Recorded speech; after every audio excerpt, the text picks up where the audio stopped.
Assalamualaikum dan selamat menonton program Borak Mak-Mak yang dibawakan khas oleh Similac IntelliPro. Bertemankan saya Fiza saat pengacara untuk rancangan ini. Di mana dalam setiap episod Borak Mak-Mak ni kita akan cuba yang terbaik memberikan pelbagai tips dan juga manfaat buat para ibu ataupun bakal ibu yang sedang menonton.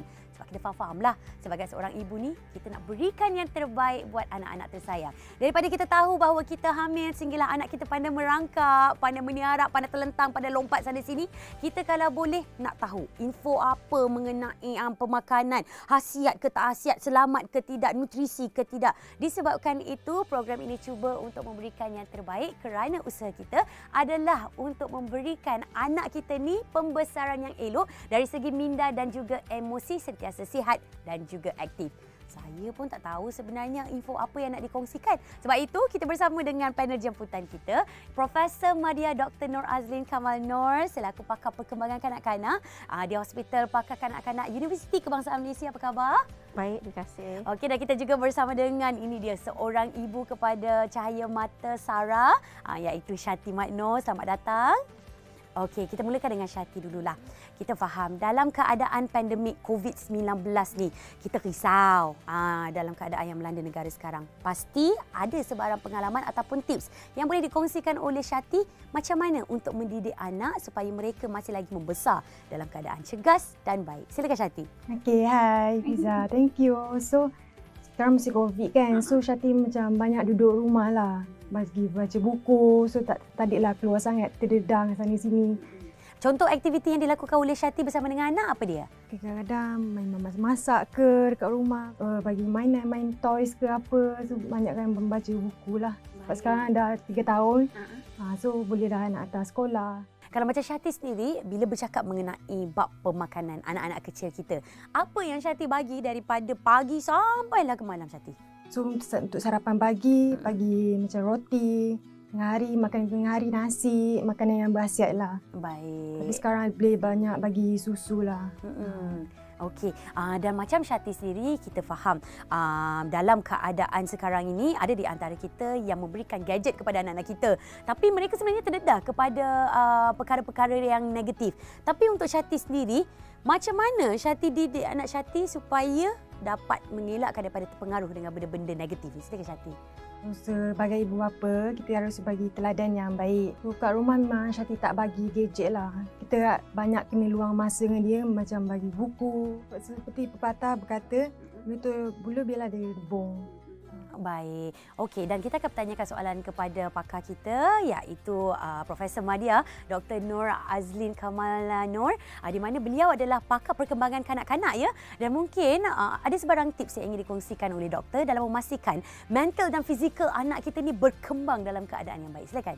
Terima kasih. Memang ada tips untuk ibu bapa. Antara cara kita boleh membantu anak dari segi mental, kita boleh gunakan cara seperti yang Syati kata, membaca buku. Mulakan amalan membaca buku setiap hari daripada kecil lagi. Jadikan satu amalan. Selain daripada itu, kita boleh juga bermain dengan anak. Contohnya, kita bermain Lego, membina sesuatu dengan dia, atau bermain dengan papan kata seperti Scrabble atau Sahiba, yang juga bukan hanya permainan, tapi kita boleh belajar melaluinya. Dari segi badan atau fizikal pula, kita patut amalkan riadah setiap hari kalau boleh. Kurang-kurangnya setengah jam ke 45 minit sehari. Baik. Dan usaha murni daripada ibu yang ingin merapatkan silaturahim bersama dengan anak ni perlu dapat kerjasama di antara ibu dan juga anak lah. Sebab orang kata bahawa kalau kita tepuk sebelah tangan dia takkan bunyi. Tapi macam mana sebenarnya kita cuba untuk memenangi hati anak-anak supaya dia akan sertai kita untuk melakukan aktiviti tersebut? Ya, betul Fiza. Untuk kita nak anak ikut apa yang kita nak buat, kita perlu kenal lah dengan anak ya. Bukan hanya kita kata okey buat ni, dia akan terus buat. So saya rasa yang penting kita kena mengenali anak daripada kecil sekalipun. Kerana apabila kita luangkan masa dengan anak, anak akan mengenali kita. Dan apabila anak mengenali kita, menyayangi kita, apa-apa yang aktiviti yang kita nak lakukan adalah lebih senang. Jadi carilah jalan meluangkan masa dengan anak, mengenali anak, merapati anak dan mengadakan hubungan yang kukuh supaya hubungan antara kita dan anak kita adalah kukuh. Baiklah. Dalam jangka masa yang singkat ni banyak sebenarnya info dan juga tips menarik yang dikongsikan oleh para jemputan kita. Sama-sama kita praktik dan usahakan tahu.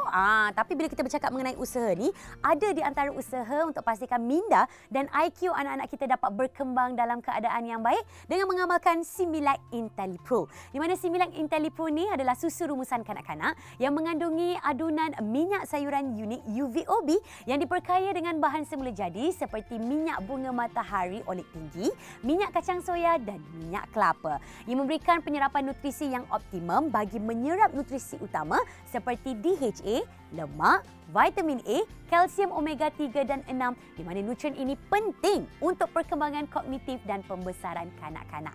Jangan lupa untuk dapatkan lebih banyak info dan juga tips-tips yang menarik dalam program Borak Mak-Mak di edisi yang seterusnya, pastinya dibawakan khas oleh Similac IntelliPro. Jumpa anda lagi. Assalamualaikum.